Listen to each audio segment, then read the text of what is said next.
Florida ਤੋਂ ਅਗਲੀ ਜਿਹੜੀ ਇਹ ਖਬਰ ਆ ਰਹੀ ਹੈਗੀ ਆ। ਫਲੋਰੀਡਾ ਦੇ ਵਿੱਚ ਇਸ ਟਾਈਮ 25 ਜਾਣਿਆਂ ਨੂੰ ਫੈਡਰਲ ਅਧਿਕਾਰੀਆਂ ਨੇ ਗ੍ਰਿਫਤਾਰ ਜਿਹੜਾ ਉਹ ਕੀਤਾ ਹੈ, ਚਾਰਜ ਜਿਹੜਾ ਉਹ ਕੀਤੇ ਗਏ ਆ। ਇਹਨਾਂ ਨੇ ਵਾਇਰ ਫਰਾਡ ਸਕੀਮ ਜਿਹੜੀ ਉਹ ਚਲਾਈ ਸੀ।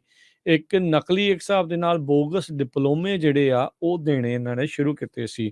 7600 ਤੋਂ ਵੱਧ ਜਿਹੜੀਆਂ ਫੇਕ ਨਰਸਿੰਗ ਡਿਪਲੋਮੇਜ਼, RN ਦੇ ਡਿਪਲੋਮੇਜ਼ ਉਹ ਇਹਨਾਂ ਨੇ ਵੰਡੇ ਆ। $15,000 ਇੱਕ ਡਿਪਲੋਮੇ ਦਾ ਟਰਾਂਸਕ੍ਰਿਪਟਸ ਦਾ ਉਹਨਾਂ ਦੇ ਦੁਆਰਾ ਲਿਆ ਜਾਂਦਾ ਸੀਗਾ। ਸੋ ਕਹਿੰਦੇ ਵੀ ਫਰਾਡੂਲੈਂਟ ਨਰਸਿੰਗ ਡਿਗਰੀ ਡਿਪਲੋਮਾਸ ਟਰਾਂਸਕ੍ਰਿਪਟ ਜਿਹੜੇ ਆ ਬਣਾਏ ਗਏ, ਨਕਲੀ ਬਣਾ ਕੇ ਜਿਹੜੇ ਉਹਨਾਂ ਨੇ ਵੇਚੇ ਗਏ। ਇਹ aggregated south Florida based nursing school ਦੇ ਨਾਲ ਜੁੜੇ ਦੱਸੇ ਜਾਂਦੇ ਆ। ਸੋ ਹੁਣ ਇਹ ਨਹੀਂ ਪਤਾ ਵੀ 7600 ਜਿਨ੍ਹਾਂ ਨੂੰ ਫੇਕ ਇਹ ਡਿਗਰੀਆਂ ਦਿੱਤੀਆਂ ਗਈਆਂ, ਡਿਪਲੋਮੇ ਦਿੱਤੇ ਗਏ ਆ, ਉਹਨਾਂ ਦੇ ਵਿੱਚੋਂ ਕਿੰਨੇ ਜਾਣੇ ਇਸ ਟਾਈਮ ਵੱਖ-ਵੱਖ ਹਸਪਤਾਲਾਂ 'ਚ ਕੰਮ ਕਰਦੇ ਹੋ ਸਕਦੇ ਨੇ। Palm beach school of nursing, palm beach ਜਿਹੜੀ ਕਾਊਂਟੀ ਦੇ ਵਿੱਚ ਫਲੋਰੀਡਾ 'ਚ ਆ, ਤੇ sacred heart international institute ਬਰੋਵਰਡ county ਦੇ ਵਿੱਚ ਆ। ਇਹਨਾਂ ਨੂੰ ਹੁਣ ਸਕੂਲ ਨੂੰ ਬੰਦ ਕਰ ਦਿੱਤਾ ਗਿਆ ਹੈ। ਇਸੇ ਤਰੀਕੇ ਦੇ ਨਾਲ 3 ਇਹ ਕਾਲਜ ਜਿਹੜੇ ਇਸ ਨਰਸਿੰਗ ਸਕੂਲ ਜਿਹੜੇ ਇਸ ਪੂਰੇ ਮਾਮਲੇ ਦੇ ਵਿੱਚ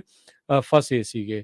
ਸੋ ਸਿਆਨਾ ਕਾਲਜ ਜਿਹੜਾ ਬਰੋਵਰਡ ਕਾਊਂਟੀ 'ਚ ਆ ਉਹ ਵੀ, ਤੇ ਪਾਮ ਬੀਚ ਸਕੂਲ ਇੱਥੇ, ਤੇ ਇੱਕ ਸੇਕਰਡ ਹਾਰਟ ਇੰਟਰਨੈਸ਼ਨਲ ਇੰਸਟੀਚਿਊਟ। ਸੋ ਆਪਾਂ ਨਕਲੀ ਕਾਲਜਿਸ, ਨਕਲੀ ਜਿਹੜੀਆਂ ਇਹ ਚੀਜ਼ਾਂ ਦਾ ਅਕਸਰ ਜਿਹੜੇ ਮੁਲਕ ਤੋਂ ਆਪਾਂ ਆਏ ਹਾਂ ਉੱਥੇ ਖਬਰ ਸੁਣਦੇ ਰਹੇ ਹਾਂ, ਪਰ ਇਹ ਹੁਣ ਚਿੰਤਾ ਦਾ ਵਿਸ਼ਾ ਬਣਿਆ। US attorney for southern district of Florida Markenzy Lapointe, ਉਹਨਾਂ ਨੇ ਜਿਹੜਾ ਇਹ ਕਿਹਾ ਆ ਵੀ ਇਹ ਇੱਕ ਪਬਲਿਕ ਸੇਫਟੀ ਜਿਹੜਾ ਕੰਸਰਨ ਆ, ਤੇ ਕਹਿੰਦਾ ਇਹੀ ਨਹੀਂ, ਬਹੁਤ ਸਾਰੀਆਂ ਨਰਸਿਸ ਦੀ ਰੈਪੂਟੇਸ਼ਨ ਨੂੰ ਵੀ ਇਹ ਨੁਕਸਾਨ ਪਹੁੰਚਾਉਂਦਾ ਆ।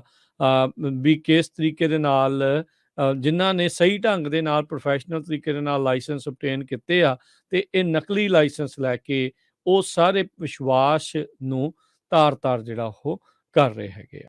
ਜੀ ਬਿਲਕੁਲ।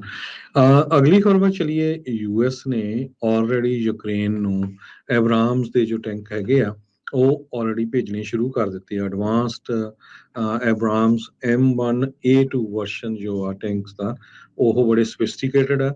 ਉਹਨਾਂ ਨੂੰ ਆਲਰੇਡੀ ਭੇਜਣੇ ਸ਼ੁਰੂ ਕਰ ਦਿੱਤੇ ਆ ਕੀਵ, ਜੋ ਉੱਥੇ ਦੀ ਰਾਜਧਾਨੀ ਆ, ਉੱਥੇ ਨੂੰ।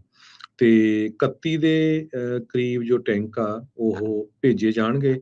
ਇਸ ਤੋਂ ਬਾਅਦ ਜਰਮਨ ਵਾਲੇ ਵੀ ਐਗਰੀ ਹੋਏ ਹੈਗੇ ਆ, ਤੇ ਪਰ ਲੜਾਈ ਬਹੁਤ ਜ਼ਿਆਦਾ ਤੇਜ਼ ਉੱਥੇ ਰਾਜਾ ਰਣਵੀਰ ਸਿੰਘ ਜੀ ਹੋ ਗਈ ਆ। ਅੱਜ ਇਹ ਵੀ ਖਬਰਾਂ ਆ ਰਹੀਆਂ ਯੂਕਰੇਨ ਨੇ 43 ਦੇ ਕਰੀਬ ਜੋ ਰਸ਼ੀਆ ਦੀਆਂ ਮਿਜ਼ਾਈਲ ਸੀਗੀਆਂ ਉਹ ਥੱਲੇ ਸਿੱਟ ਲਈਆਂ।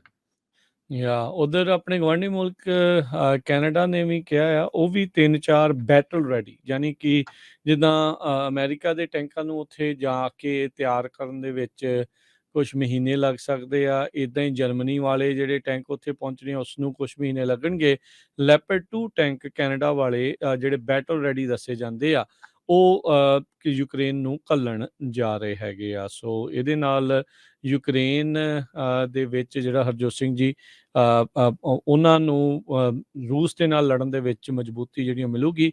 4 ਟੈਂਕ ਕੈਨੇਡਾ ਵਾਲੇ ਜਿਹੜੇ ਆ ਉੱਥੇ ਘੱਲਣ ਜਾ ਰਹੇ ਹੈਗੇ ਆ। ਸੋ ਰੂਸ, ਜਿੱਦਾਂ ਆਪਾਂ ਗੱਲ ਵੀ ਕਰ ਰਹੇ ਸੀਗੇ ਵੀ ਉਹ ਪੂਰੀ ਤਰ੍ਹਾਂ ਗੁੱਸੇ ਦੇ ਵਿੱਚ ਆ, ਬੌਖਲਾਹਟ ਦੇ ਵਿੱਚ ਆ, ਤੇ ਹੁਣ ਬਹੁਤ ਸਾਰੇ ਜਿਹੜੇ ਐਨਾਲਿਸਟ ਵੀ ਤੇ ਓਪੀਨੀਅਨ ਆਰਟੀਕਲ ਵੀ ਇਹੀ ਆ ਰਹੇ ਆ ਵੀ ਵੈਸਟ ਦੀ ਲੜਾਈ ਹੁਣ ਇੱਕ ਹਿਸਾਬ ਦੇ ਨਾਲ ਸਿੱਧੀ ਰੂਸ ਦੇ ਨਾਲ ਯੂਕਰੇਨ ਦੇ ਸਹਾਰੇ ਹੋਣ ਲੱਗੀ ਆ, ਕਿਉਂਕਿ ਸਾਲ ਭਰ ਇੰਤਜ਼ਾਰ ਕਰਦੇ ਰਹੇ ਆ ਜਿਹੜੇ ਵੈਸਟ ਦੇ ਮੁਲਕ ਆ, ਜਿਨ੍ਹਾਂ 'ਚ ਅਮਰੀਕਾ, ਇੰਗਲੈਂਡ ਤੇ ਹੋਰ ਬਾਕੀ ਜਿਹੜੇ ਮੁਲਕ ਨੇ ਉਹ ਆਉਂਦੇ ਆ, ਪਰ ਇਹ ਹੁਣ ਸਿੱਧੀ ਜਿਹੜੀ ਆ ਉਹਨਾਂ ਦੇ ਨਾਲ ਟੱਕਰ ਲੈਣ ਦੇ ਲਈ ਇੱਦਾਂ ਦਾ ਅਸਲਾ ਘੱਲਣਾ ਸ਼ੁਰੂ ਕਰਨ ਜਾ ਰਹੇ ਆ।